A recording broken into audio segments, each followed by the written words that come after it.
말씀을 봉독하도록 하겠습니다. 오늘 우리에게 주시는 하나님의 말씀은 출애굽기 40장 33절부터 38절까지의 말씀입니다. 제가 가진 성경책으로는 구약 146페이지에 있습니다.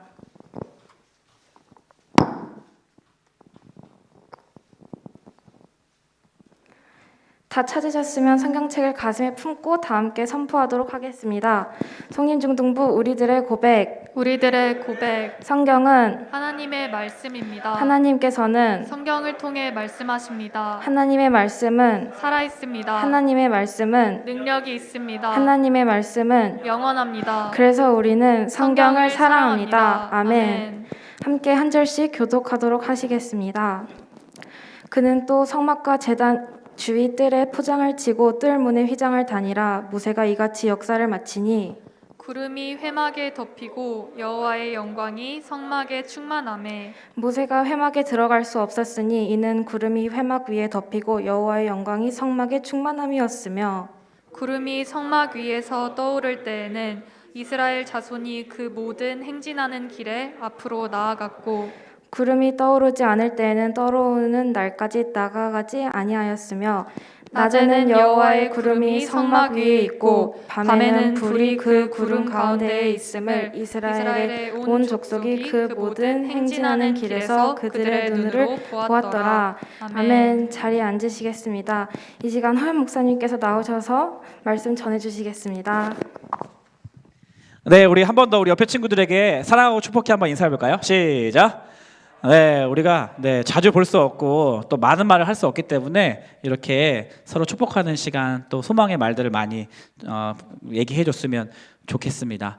네, 구약의 인물들을 예배자의 관점으로 들여다보는 워시퍼스 7번째 시간입니다. 오늘은 모세라는 인물을 중심으로 예배자의 삶이 어떠한 삶인지 함께 살펴보도록 하겠습니다. 여러분, 지난주까지 창세기에 나와 있는 이제 인물들을 예배자의 관점으로 살펴봤잖아요. 창세기가 혹시 몇 장까지 있는지 아는 친구 있나요? 창세기 혹시? 창세기 여러분 창세기 정도 읽었잖아 다. 아니야? 아니니? 중3. 창세기 몇 장까지 있지? 하윤이? 50장 정답. 와, 박수 한번 주세요. 와, 하윤이가 진짜 핸드폰 맞구나.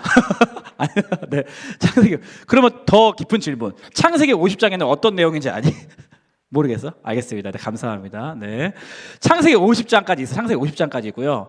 이제 우리가 창세기 50장까지 있는데 그 지난주까지 하나님의 약속, 하나님께서 아브라함을 택하시고 부르셔서 하나님께서 약속을 해주시는 장면, 그리고 아브라함에게뿐만 아니라 그 아들 이삭에게까지, 이삭뿐만 아니라 그 아들 야곱에게까지 그 약속을 하나님께서 해주신 장면들을 우리가 살펴봤잖아요. 그래서 너는 복이 될 것이다, 너의 잔송이 번성케 될 것이다, 이러한 약속을 아브라함, 이삭, 야곱에게 동일하게 말씀해 주시고 약속해 주시는 하나님을 살펴봤습니다.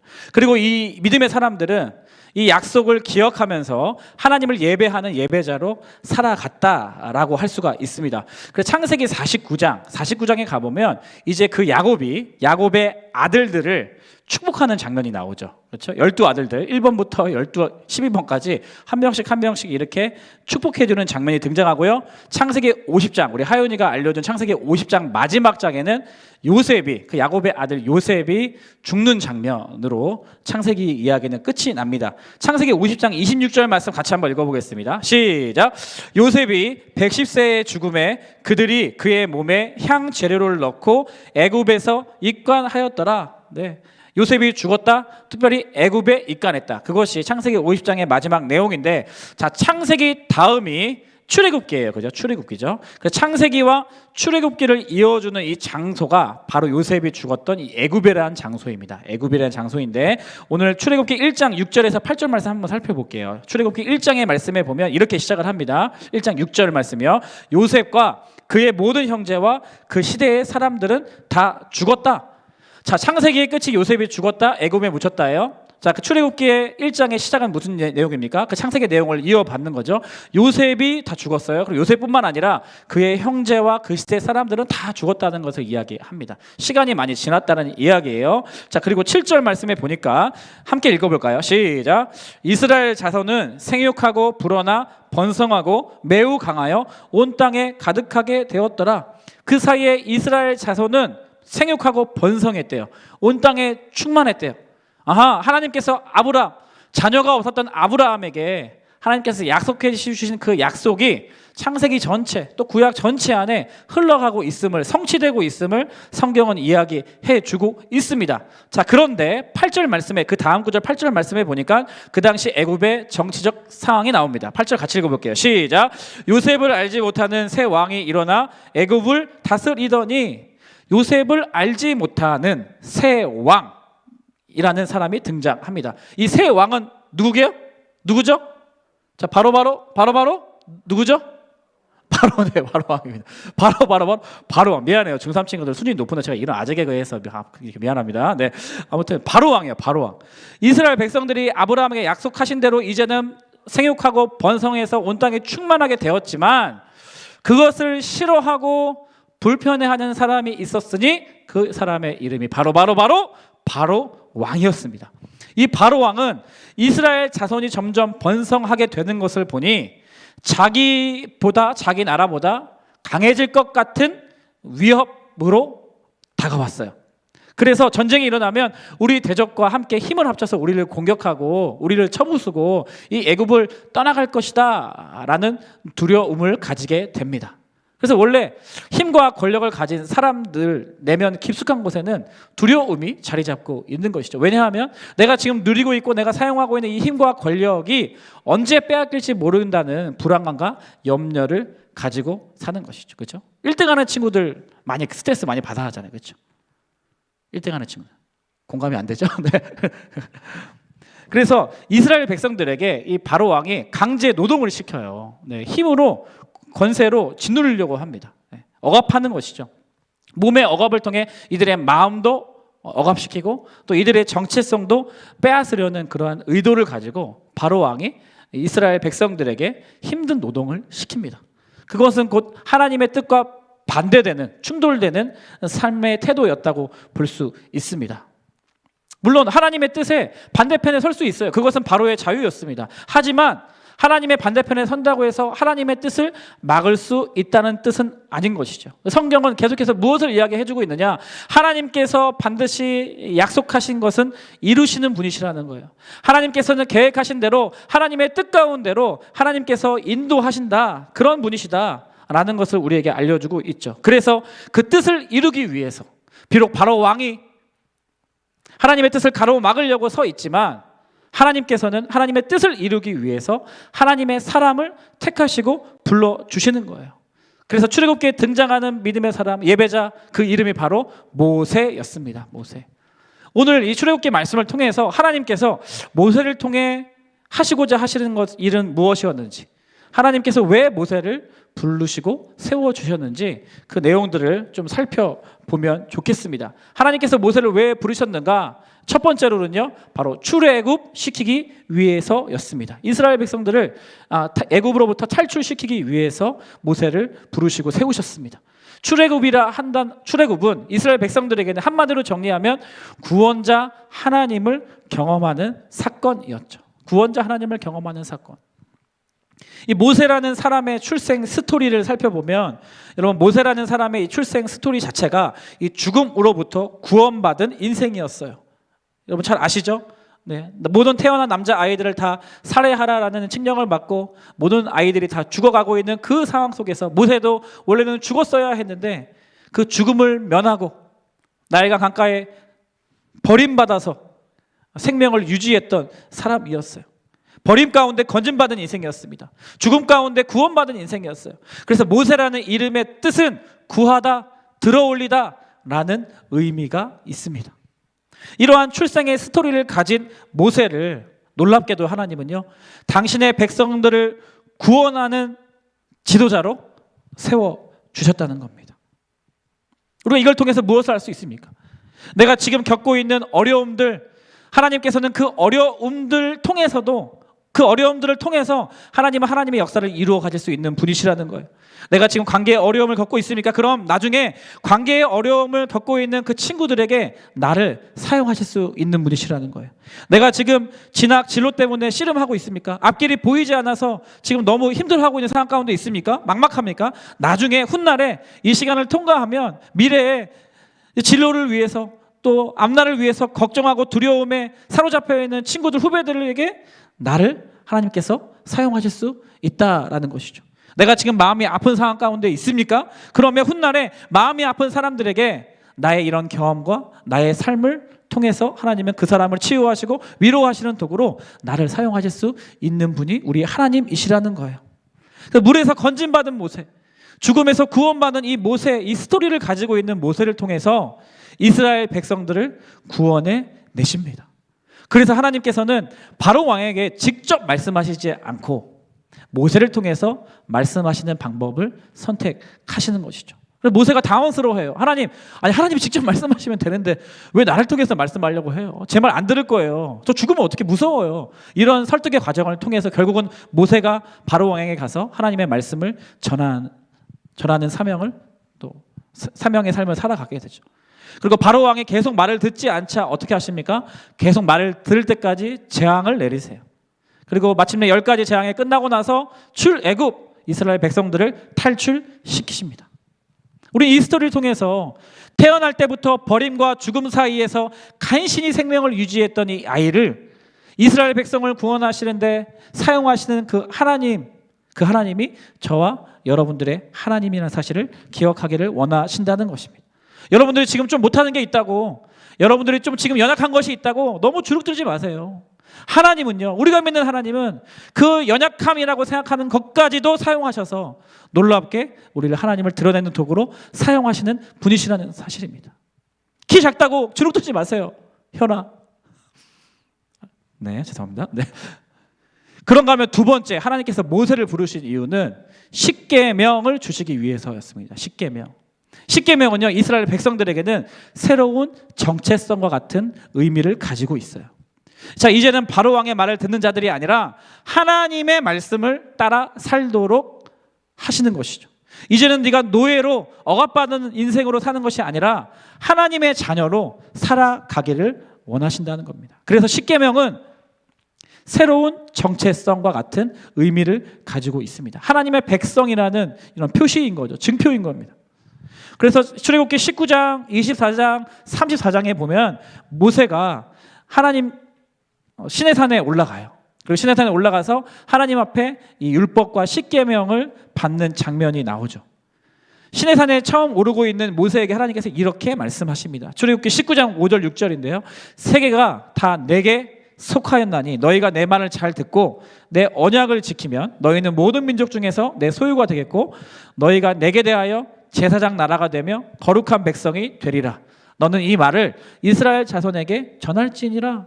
지금 하나님께서 시내산에 올라가고 있는 모세에게 말씀하신 게 무엇입니까? 너희들은 이제 내 소유라는 거예요. 나의 것이다. 너희는 이제 노예가 아니라 너희는 거룩한 백성이다. 나의 백성이다. 너희들은 이제 제사장 나라가 될 것이다 라고 하나님께서 말씀해 주시는 것이죠. 그러니 하나님의 백성답게, 하나님의 자녀답게 하나님의 말씀대로 살라라고 하나님께서 말씀해 주시는 겁니다. 그 나라 시민이면 헌법과 법을 준수하며 살아가야 하는 것이 당연한 것처럼 하나님 나라의 백성답게, 거룩한 나라답게, 제사장 나라답게, 하나님의 자녀답게 이제는 하나님의 말씀대로 네가 이 말씀 붙들고 살아가라 라고 하나님께서 말씀하시는 겁니다. 이 변화된 정체성, 새로운 정체성을 주시는 거예요. 삶의 기준을 주시는 겁니다. 무엇을 바라보고 살아가야 할지 삶의 표준을 주시는 거예요. 근데 모세의 반응이 모세를 왜 참된 예배자라고 할 수 있는 이유는 하나님의 말씀이 임하자마자 나타난 모세의 반응 때문입니다. 출애굽기 24장 4절 말씀 같이 한번 읽어보겠습니다. 24장 4절 말씀 시작. 모세가 여호와의 모든 말씀을 기록하고 이른 아침에 일어나 산 아래에 제단을 쌓고 이스라엘 12지파대로 12기둥을 세우고. 하나님께서 모세에게 말씀으로 임재해 주십니다. 그리고 말씀해 주십니다. 그러자마자 모세의 반응은 뭐였어요? 즉시로 제단을 쌓았다는 거예요. 예배자는요, 하나님의 말씀에 즉시로 반응하는 사람이에요. 하나님 말씀하시면 바로 순종하는 사람입니다. 모세가 하나님의 말씀에 임하니까 즉시로 첫 번째 했던 행동은 제단을 쌓았던 거예요. 우리가 살펴봤던 예배자들의 삶이 그러했던 것처럼 모세도 하나님의 말씀 듣자마자 제단을 쌓아요. 그리고 특별히 모세는 혼자서만 예배하고 제단을 쌓은 것이 아니라 12지파대로 12기둥을 세웁니다. 제단 앞에서 12기둥을 세운 사람은 성경에서 모세가 처음이었죠. 무슨 뜻입니까? 지금 모세는 혼자만 예배하는 것이 아니라 저 밑에 있는 이스라엘 백성 전체를 생각하며 전체를 대표하는 사람으로 혹은 전체를 하나님과 중재하는 사람으로 그 마음을 품고 지금 하나님 앞에 나아가고 있는 거였어요. 그래서 이스라엘 백성들은 저 산 밑에 있지만 저 혼자 하나님 앞에 나아가고 있지만 혼자가 아니라 이스라엘 백성들을 품고 12기둥을 세운 채로 하나님 앞에 예배하고 있다라는 사실이죠. 이스라엘 민족의 대표로서, 아니 이스라엘 민족을 하나님 앞에 나오게 하는 거룩한 예배의 통로가 되었다라는 것이죠. 그 다음 구절 볼까요? 5절 말씀이요. 이스라엘 자손의 청년들을 보내어 여호와께 서로 번제와 화목제를 드리게 합니다. 모세의 리더십이 전 여기서 나타난다고 생각해요. 모세가 혼자서 다 예배하지 않았어요. 어른들을 통해서 다 예배를 끝내지 않았습니다. 모세가 잘했던 건 뭐냐면 청년들을 보내서 청년들 스스로가, 다음 세대들 스스로가 이제는 너의 부모님이 하나님이 아니라, 우리 어른들의 하나님이 아니라 이제는 너의 하나님을 예배하라고 지금 명령하고 있는 거예요. 그래서 청년들이, 다음 세대들이 자기들 스스로 자발적으로 번제와 화목제를 드리는 장면입니다. 6절 볼까요? 6절. 모세가 피를 가지고 이제 반은 양푼에 넣고 반은 제단에 뿌려요. 7절에 보니까 언약사를 가져다가 이제는 백성들에게 낭독해 줍니다. 하나님 주신 말씀을 온 백성들에게 공유해 주. 그러자 이스라엘 백성들의 반응이 여호와의 모든 말씀을 우리가 준행하리이다라고 반응하고 있고요. 8절에 보니까 이 피가 너희와 세우신, 이 모든 말씀에 여호와께서 너희와 세우신 언약의 피니라라는 것을 알려줍니다. 백성이 하나님께서 주신 말씀을 들려주고 또 12기둥을 세워서 함께 이스라엘 민족들이 하나님 앞에 예배하고 또 하나님과 이스라엘 백성들이 언약을 맺을 수 있도록 중재하는 역할을 이제 모세가 감당했다라는 것입니다. 간단히 정리하면 하나님께서 모세를 통하여 이스라엘 백성들에게 십계명을 주셨습니다. 새로운 정체성이었어요. 이제는 이렇게 살라라고 말씀하신 겁니다. 뿐만 아니라 모세는 혼자서 예배하는 것뿐만 아니라 같은 민족의 사람들 또한 예배하게 하는 인생, 다음 세대들로 하여금 예배하게 하는 인생, 그러한 도구로 하나님께서 사용하셨다는 겁니다. 우리 자녀를 키우고 계신 우리 선생님들, 그리고 이 자리에 나와 있는 중3 친구들, 우리 후배들에게, 동생들에게 나는 어떤 믿음의 유업을 남겨줄 것인가? 어떻게 하면 우리 후배들이, 지금 나도 힘들지만 후배들은 얼마나 더 힘들겠어요. 여러분들은 그래도 1학년 때 현장 예배 중심의 예배를 드렸잖아요. 근데 지금 후배들은 2년 동안 계속 전체 학년이 섞어서 예배 드리는 예배 제대로 드리지 못하고 온라인에서 흩어져서 이렇게 예배 드리고 있는 후배들을 위해서 무엇을 나는 무엇을 물려줄 것인가 고민하고 생각해 봐야 한다는 것입니다. 그래서 하나님께서 모세를 부르신 이유는 십계명 새로운 정체성을 부여해 주시기 위해서였고요. 마지막 세 번째는요, 바로 성막을 짓게 하시기 위해서였습니다. 오늘 여러분들과 함께 좀 가장 나누고 싶은 부분이 이 성막에 대한 이야기입니다. 출애굽기 말씀을 전체적으로 좀 큰 그림에서 보면요, 이렇습니다. 1장부터 12장까지는 이제 10가지 재앙을 포함한 애굽 안에서의 스토리를 담고 있고요. 13장부터 18장까지는 이제 출애굽하는 과정, 그리고 출애굽하면서 하나님께서 어떻게 인도하셨는지를 담아내고 있습니다. 그리고 19장부터 34장 가장 많은 분량이 바로 이 십계명과 율법에 대한 내용이에요. 하나님께서 이제 너희가 가나안 땅에 들어가면 이제 하나님의 백성으로서 어떻게 살아갈 것인지 십계명뿐만 아니라 다양한 법과 삶의 양식들을 내려주셨습니다. 그리고 마지막 출애굽기의 마지막은 35장부터 40장까지는 이 성막에 관한 내용으로 채워져 있습니다. 온통 성막 이야기예요. 하나님께서 직접 이 성막을 직접 디자인하셨습니다. 그리고 모세에게 이렇게 지으라고 말씀하세요. 그 성경 내용을 보면 지루할 정도로 작은 것 하나하나까지 길이와 사이즈, 높이, 재료까지, 색깔까지 디테일하게 하나님께서 모세에게 명령하시는 거예요. 그리고 이스라엘 백성들은요, 모세를 통해서 하나님의 말씀을 전해 듣고 이렇게 반응합니다. 여호와께서 모세에게 명령하신 대로 하였더라. 여호와께서 모세에게 말씀하신 대로 명령하신 대로 하였더라. 이 말씀이 계속 나와요. 하나님의 말씀이 나오고요, 모세가 이스라엘 백성 전달합니다. 이스라엘 백성들은 여호와께서 모세에게 명령하신 대로 하였더라 이렇게 반복해서 나와요. 그래서 출애굽기의 끝은 이 성막을 다 하나님 말씀하신 대로 다 지어요. 그러고 나서 하나님께 봉헌 올려드리는 장면으로 끝이 납니다. 여러분, 하나님께서 왜 성막을 이스라엘 백성들에게 지으라고 명령하셨을까요? 이제 출애굽도 시키셨고 구원하셨고 그다음에 십계명과 율법을 주셨으니까 이제는 이스라엘 백성들이 그렇게 살아가도록 놔두시면 되지 않았을까? 근데 하나님은 그 타이밍에 왜 성막을 지으라고 하셨던 것일까?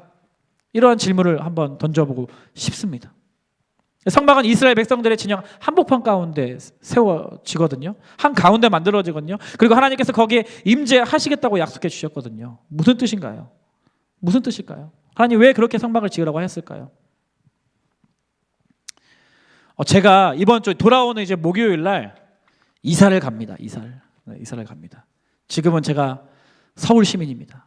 서울 시민의 이 자부심을 가지고 항상 경기도 시민들을 우습게 제가 여겼었는데요. 이제 저도 다시 경기도 시민으로 이제 돌아가게 될 것 같아요. 사도 바울이 로마 신을 자랑했듯이 저도 성경적인 근거에 의해서 서울 시민을 자랑했는데 아무튼 이제 경기도로 이제 좀 이사를 가게 됩니다. 네, 은혜로 감사하게 잘 살았는데 이제 이사를 가게 되다 보니까 또 감사하게 지금보다는 좀 넓은 집으로 이사를 가게 됐어요. 그래서 참 감사한 게 뭐냐면 이제 온유와 이내에게 방을 줄 수 있다는 거. 이제 3학년 이제 내년에 4학년 되는 온유에게 방을 줄 수 있다는 거. 그리고 딸에게도 둘째 딸에게도 방을 줄 수 있다는 거. 그게 참 너무 감사하더라고요. 왜냐하면 지금 저희가 거실에서 거의 뭐 잠도 같이 자고 맨날 둘이 이제 티격태격하고 같이 친하게 지내면서도 많이 또 이제 어리니까 사소한 것에 남자 여자기도 하고 나이 차이가 나니까 사소한 또 같이 동생을 막 돌봐야 되니까 여러 가지 크고 작은 이런 부딪힘이 좀 있는데 이제는 이 둘을 좀 분리해 줄 수 있다는 것에 참 감사하더라고요. 그리고 이제 책상을 이제 사줄 수 있어서 그 공간에 책상을 사줄 수 있어서 아이들이 책상에서 이제 공부를 할 수 있을 것 같아서 참 감사한 마음이 듭니다. 네. 저는 뭐가 좋냐면 저희 집에 이제 소파가 이제까지 없었거든요. 소파가 없었는데 이제 소파를 이제 저희가 예약을 했습니다. 할렐루야. 소파. 네. 안락한 소파. 이제 집에 가면 편하게 앉아있을 공간이 좀 생기는 거죠. 그래서 기대가 돼요. 지금 막 아직 실감이 안 나고 정신이 없어가지고 이게 어떨지 잘 모르겠는데 어쨌거나 이사를 가서 조금 더 지금보다 넓은 공간에서 아이들도 이제 방을 줄 수 있고 취침 공간도 이제 분리할 수 있고 또 소파가 이제 생기면 좀 안락하게 편하게 쉴 수 있는 공간이 있다는 것이 참 기대가 됩니다. 네, 기대가 됩니다. 기대가 돼요. 지금 하나님께서 이스라엘 백성들에게 성막을 지으라고 하시는 게 저는 이 이사를 준비하면서 하나님께서 이런 마음이시지 않으셨을까?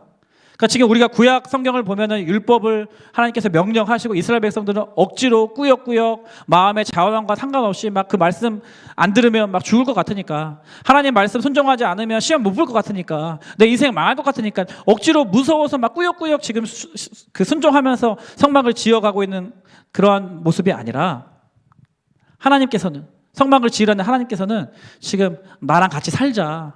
너희도 나랑 같이 살자라고 말씀하시는 것처럼 느껴지는 거예요. 내가 이제는 너희들 삶의 한복판에 내가 함께 하겠다. 특별히 너희가 광야의 길을 지날 때 내가 저 멀리서 보는 것이 아니라 너희와 함께 그 길을 걸어가겠다. 이렇게 저는 들려지더라고요. 그래서 하나님께서 성막을 짓자고 하시는 그 뜻은 그 의미는 이제는 너와 내가 같이 살 집을 너희가 좀 지어보겠니? 이렇게 지어보겠니? 내가 이렇게 디자인했어. 그러니까 우리 함께 같이 살 집을 너희가 이렇게 좀 꾸며볼래? 이렇게 좀 지어볼래? 하나님께서 이렇게 말씀하신 것처럼 다가오는 거예요. 지금까지 하나님께서는 이 세우신 특별한 사람에게만 나타나셨어요. 아브라함에게, 이삭에게, 야곱에게 이러한 특별한 사람에게만 자신을 드러내셨단 말이에요. 그리고 하나님께서는 지금까지는 특별한 장소에서만 하나님이 나타나셨어요. 모세도 그래서 시내산에서만 만나시고 부르시잖아요.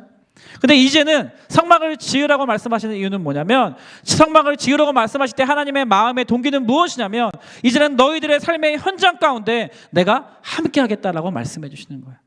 아무것도 없는 광야의 길을 걸어가는 너희들에게 이제 내가 함께 너희와 걸어갈 것이다 말씀하시는 겁니다. 나와 함께 같이 살자. 내가 너희와 함께 할게 라고 하나님께서 말씀하시는 거라.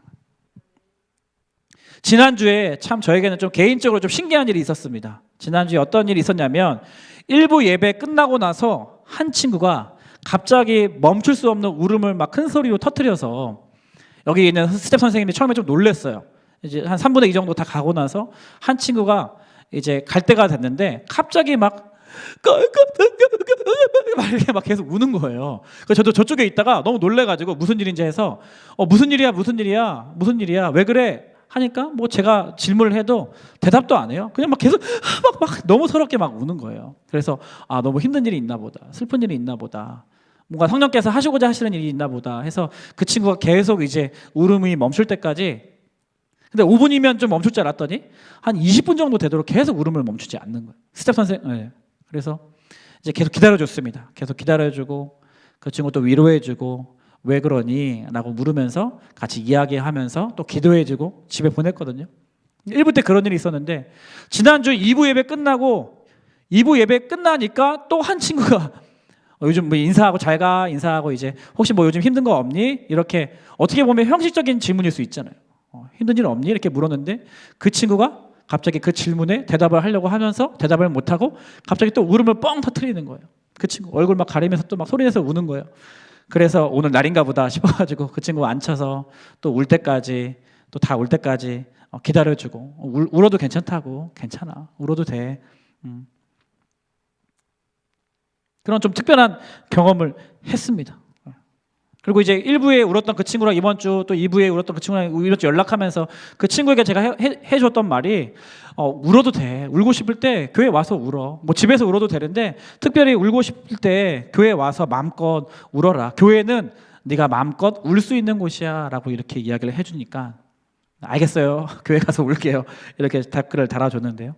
이 두 친구의 공통점이 있었습니다. 이 두 친구의 공통점은 여러 가지 힘들고 어렵고 그런 상황이었지만 제가 얘기해주고 싶은 건 뭐였냐면 그 30분 동안 이 친구가 계속 울고 있을 때 그 옆을 떠나지 않는 친구가 옆에 있었어요.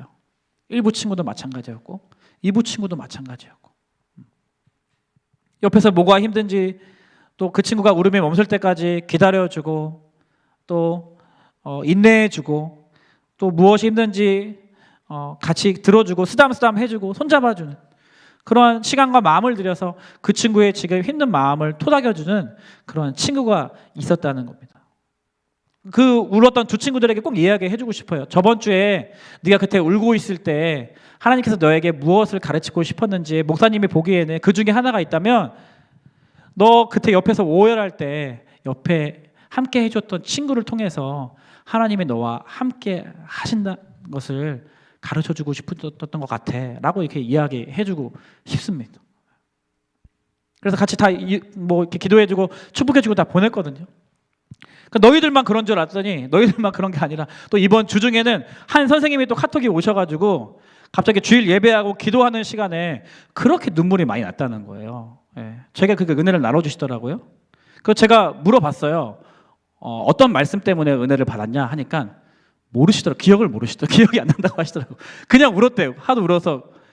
그래서 내가 그래? 지난주 왜 그랬지? 하고 제가 제 설교 말씀을 한번 들어봤어요. 혹시나 내 설교 때문에 그런 줄 알고 혹시나. 그래서 제가 설교를 한번 다시 들어봤어요. 그러니까 중간에 그때가 꺼버렸거든. 제가 너무 딱딱하고 어렵고 지루해서 못 들어주겠더라고요.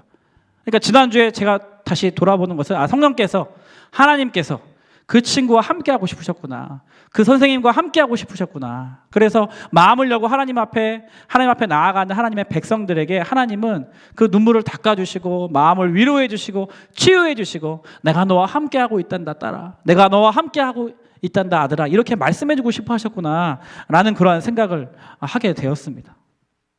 사랑하는 여러분, 지금 모두가 힘들어요. 모두가 다 지쳐 있어요. 그런데 감사한 사실은 무엇이냐면 우리가 지쳐 있을 때, 우리가 힘들 때 하나님은 우리와 함께 하고 싶어 하시는 분이시라는 거예요. 너희 마음속에 이 성막을 지으라는 뜻은 무엇이냐면 현아, 사랑하는 내 딸아, 내 아들아, 너 마음속에 나를 위한 성막을 좀 지을 수 없겠니? 내가 디자인했어. 내가 너와 함께 살 집을 이렇게 예쁘게 디자인했어. 이렇게 나를 위해서 이런 너의 마음속에 너의 마음 한복판에 나를 위한 성막을 이렇게 좀 지어주지 않겠니? 내가 그 집에 들어가도 되겠니? 내가 그 마음의 문을 나에게 좀 열어주겠니? 하나님께서 저는 문을 두드리시는 그러한 장면으로 보였습니다. 함께 하자고 말씀하시는 것이죠. 또 함께 걸어가자고 말씀하시는 겁니다. 내가 너와 함께 하겠다고 약속해 주시는 겁니다. 너는 혼자가 아니라고 하나님께서 말씀해 주시는 겁니다. 내가 함께 할 것이. 내가 너와 함께하고 싶다.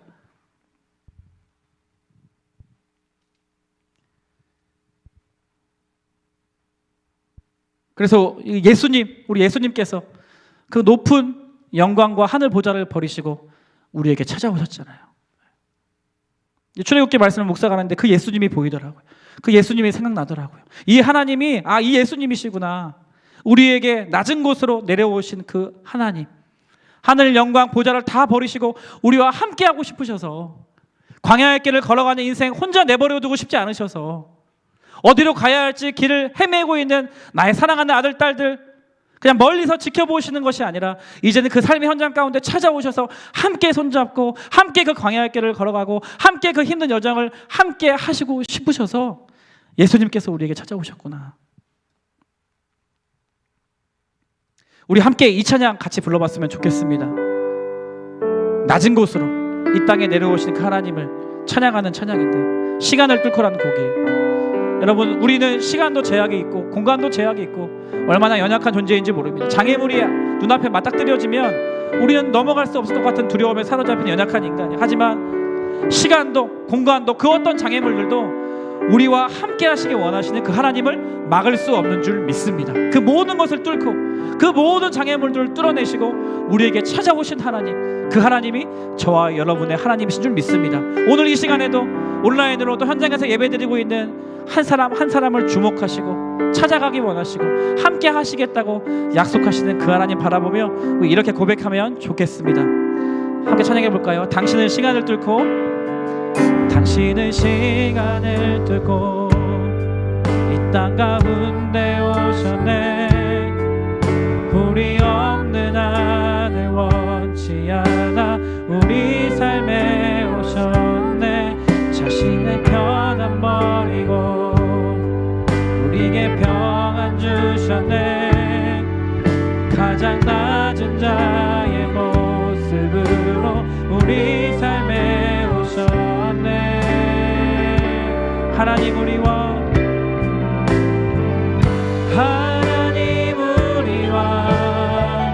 영원히 함께 하시네. 끝없는 우리의 그 나라 보여주시네. 연약한 자들의 친구가 되어주시고 힘없는 우리의 인생을 위로하시네. 다시 한번 처음부터 고백하기를 원합니다. 우리 찬양팀 친구도 같이 불러줄래요? 당신은 시간을 뚫고 이 땅 가운데 오셨네. 가운데 오셨네. 우리 없는 하늘 원치 않아 우리 삶에 오셨네. 우리와 함께하기를 원하시는 그 하나님, 자신의 편한 번 우리에게 평안 주셨네. 좋은 것 주시기 원하시는 하나님, 가장 낮은 자의 모습으로 우리 삶에 오셨네. 아멘. 하나님 우리와 영원히 함께 하시네. 하나님 우리와 영원히 함께 하시네. 꿈없는 우리에게 그 나라 보여주시네. 연약한 자들의 친구가 되어주시고 힘없는 우리의 신세. 아멘. 하나님 우리와 영원히 함께 하시네. 영원히 함께 꿈없는 우리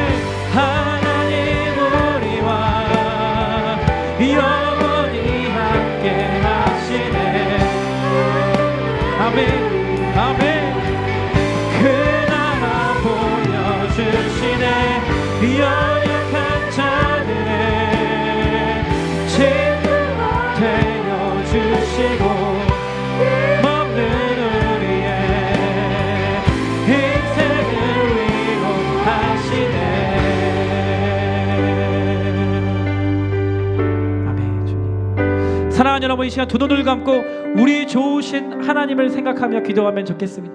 여러분, 이 시간 하나님 앞에 나아가는 자리입니다. 이 시간 말씀을 듣고 하나님 앞에 반응하는 자리입니다. 사랑하는 여러분, 우리가 생각해보고 싶은 것이, 우리가 살고 있는 세상은 연약한 자들을 버릴 수 있는 세상입니다. 병들면 격리하고 그냥 모른 척할 수 있는 세상이에요. 그런 세상 속에, 그러한 경쟁 속에 우리는 살아가고 있습니다. 어떤 친구는 내 인생이 망할까봐 너무 두려워. 내가 공부를 못하면, 내가 돈을 잘 벌지 못하면 이 세상이 나를 버리니까 그 두려움에 벌써부터 휩싸여서 억지로 꾸역꾸역 공부를 하는 친구들도 많이 있어요. 세상은 그렇습니다. 하지만 오늘 말씀을 통해서 우리에게 말씀하시는 그 하나님은 어떠한 분이십니까? 내가 연약할수록 우리와 함께하기 원하시는 분이세요. 내가 병들었다 할지라도, 내가 실패했다 할지라도 그 하나님은 우리를 버리는 분이 아니시라 오히려 우리에게 먼저 찾아오셔서 손잡아 주시는 분이십니다. 눈물 흘리고 있을 때 그냥 모른 척 지나가는 분이 아니세요. 무엇 때문에 힘들었니? 밥은 먹고 다니니? 너의 고민이 무엇이니? 나에게 너의 마음을 나누어 주겠니? 나를 위해서 내가 머물 수 있는 공간을 좀 만들어 주겠니? 나를 위해서 우리 함께 살아갈 수 있는 집을 좀 지어주지 않겠니? 먼저 다가오셔서 함께 하자고 말씀하시는 분이신 줄 믿습니다. 사랑하는 여러분, 영원히 함께 하시는 분은 우리 하나님밖에 없는 줄 믿습니다. 헛된 것들에게 우리의 마음을 빼앗기지 않고, 우리의 마음을 내어놓지 않고, 우리 영원히 함께 하시겠다고 약속하시고 찾아오셔서 말씀하시는 그 하나님께 우리의 마음의 문을 활짝 열고, 하나님 그렇습니다. 저도 하나님과 영원히 함께 살고 싶습니다. 저도 이 광야의 길을 하나님과 함께 손잡고 걷기를 원합니다. 저도 이 코로나 시대에 저와 함께 하시기 위해서 저를 찾아오신 하나님과 함께 살기를 원합니다. 그러한 예배자로, 그러한 삶으로 나를 사용하여 주시옵소서. 우리 시간 주님 한번 부르짖고 통성으로 기도하며 듣겠습니다. 함께 기도하겠습니다. 주여. 아멘. 하나님 그렇습니다. 우리와 함께 하시기 원하십니다. 우리와 함께 하기를 원하시는 하나님, 그 하나님의 이름을 찬양합니다. 오 하나님, 오 하나님, 우리가 광야의 길을 걸어갈 때, 우리가 연약할 때, 연약할수록 하나님, 우리가 꿈이 없어 좌절과 낭만 가운데 있을 때 그렇게 우리를 그대로 내버려 두지 아니하시고, 저 멀리 계신 분이 아니라, 저 높이 계신 분이 아니라 우리의 삶의 현장 가운데 찾아오셔서 우리와 함께 하시는 그 하나님의 이름을 찬양합니다. 나를 위해서 성막을 지어주지 않겠니? 나와 같이 살지 않겠니? 라고 물으시는 그 하나님 앞에, 예 하나님 그렇습니다. 저도 하나님과 함께 살고 싶습니다. 저도 하나님과 함께 살기를 원합니다. 저의 손을 붙잡아 주시고 하나님, 우리와 함께하여 주시옵소서. 나와 함께하여 주시옵소서. 나의 인생의 여정 가운데 걸음걸음마다 동행하시는 그 하나님을 경험하기를 원합니다. 마음의 문을 주님께 활짝 열고 나와 동행하시는 그 하나님 바라보며 나아가는 인생 되기를 원합니다. 아멘. 하나님 우리와 영원히 함께 하시네. 꿈없는 우리의 그 나라 보여주시네. 연약한 자들의 친구가 돼. 아멘. 아멘. 아멘. 우리 다 함께 자리에 일어나서 우리 한 번 더 고백하기를 원합니다.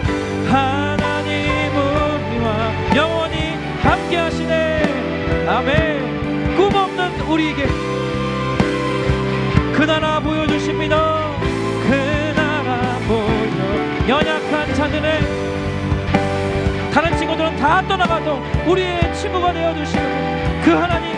아멘. 힘없는 우리의 인생을 위로하시네. 아멘. 한 번 더. 하나님 우리와, 하나님 우리와. 아멘. 사랑하는 여러분, 두려워하지 마십시오. 하나님이 우리와 함께 하십니다. 하나님이 우리의 길을 인도해 주십니다. 하나님들이 우리의 인생을 책임져 주십니다. 할렐루야. 아멘. 간절히 친구가 되어 주시고 인생을 위로하시네. 인생을 위로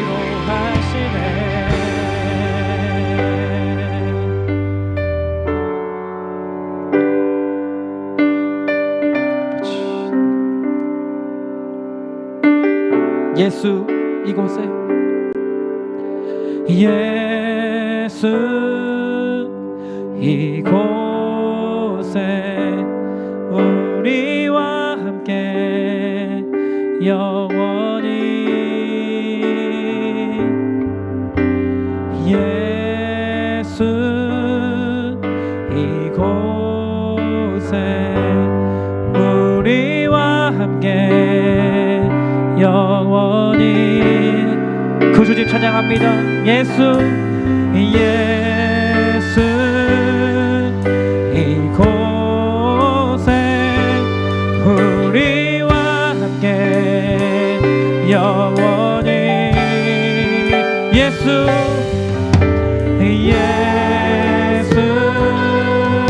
이곳에 우리와 함께 영원히 우리 한 번 더 예수 이곳에 예수 이곳에 우리와 함께 우리 믿음으로 한 번 더 고백합니다.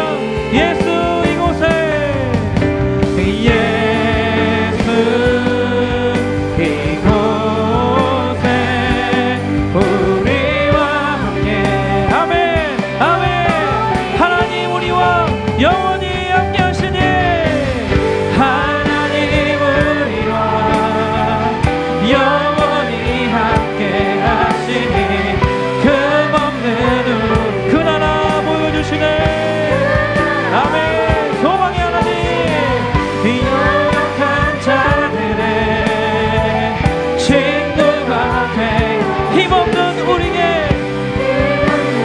인생을 위로하시네 할렐루야 우리 한 번 더 고백합니다. 하나님 우리와 하나님은 영원히 함께 하시네 아멘 그 하나님 신뢰합니다. 그 하나님 찬양합니다.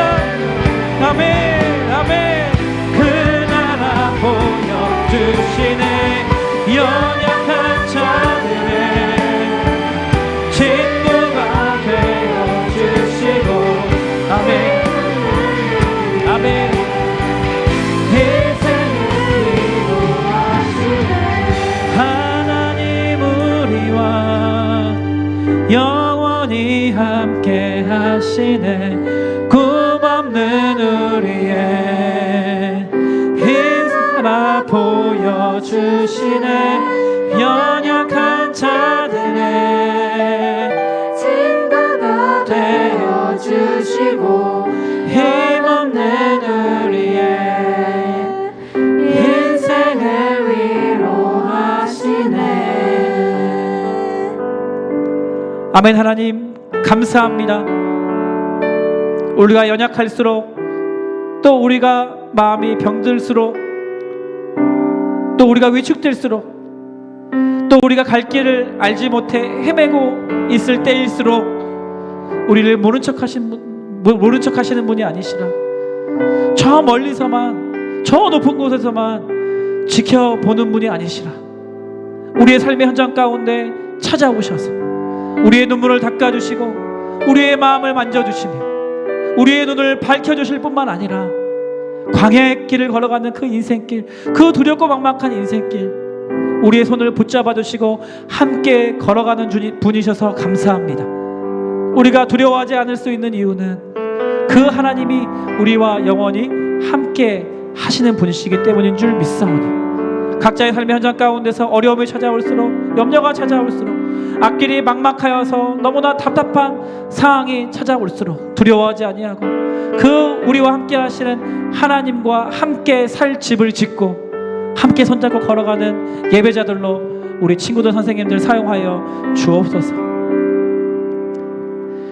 지금은 우리 주 예수 그리스도의 은혜와 하나님 아버지의 다함없으신 사랑과 성령님의 교제교통 충만하심의 역사가 오늘 이 예배를 통하여서 하나님과 함께 살 집 성막을 우리의 삶 가운데 짓고 영원히 하나님과 함께 동행하기를 원하는 우리 중등부 공동체 구성원 머리머리 위에 이들이 속한 가정과 교회와 학교와 이 나라 이민족 위에 지금부터 영원토록 함께 하시기를 간절히 축원하옵나이다.